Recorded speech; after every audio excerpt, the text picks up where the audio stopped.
మిత్రులందరికీ నమస్కారం. మిత్రులారా, మీరు ఎంత కష్టపడి డబ్బు సంపాదించినా డబ్బును ఎలా నిర్వహించాలో తెలియకపోతే ఆ డబ్బు మీ దగ్గర నిలబడదు అనే సత్యాన్ని తెలుసుకోండి.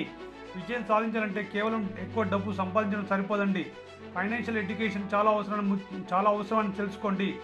డబ్బు ఎక్కడి నుంచి వస్తుంది, దానిని ఎక్కడ ఖర్చు చేయాలి, ఎలా సేవ్ చేయాలి, ఎలా పెట్టుబడి పెట్టాలి, అప్పులను ఎలా నియంత్రించాలి, ఈ విషయాలు తెలుసుకున్నప్పుడే మన డబ్బు మన కోసం పని మొదలు పెడుతున్న సత్యం తెలుసుకోండి. మిత్రులారా, గుర్తుపెట్టుకోండి, డబ్బు సంపాదించడం ఒక స్కిల్ అయితే ఆ డబ్బును నిలబెట్టుకోవడం మరో స్కిల్ అనే సత్యాన్ని తెలుసుకోండి. డబ్బును పెంచడం అసలైన ఫైనాన్షియల్ ఎడ్యుకేషన్ అనేది తెలుసుకోండి. కాబట్టి ప్రతిరోజు మీ ఆదాయంలో కొంత భాగాన్ని సేవ్ చేయండి. డబ్బు గురించి నేర్చుకోండి. మీ ఆర్థిక నిర్ణయాలను తెలివిగా తీసుకోండి. మీ ఆదాయం మీ జీవితాన్ని మార్చదు, మీ ఆర్థిక జ్ఞానం మీ జీవితాన్ని మార్చుతుందని గుర్తుపెట్టుకోండి. అందుకోసమే మై డియర్ ఫ్రెండ్స్, ఈ రోజు నుంచే ఫైనాన్షియల్ ఎడ్యుకేషన్ గురించి నేర్చుకోవడం ప్రారంభించండి. ఇలాంటి ఫైనాన్షియల్ ఎడ్యుకేషన్ గురించి మరిన్ని వీడియోల కోసం ఈ ఛానల్ని ఫాలో చేయండి.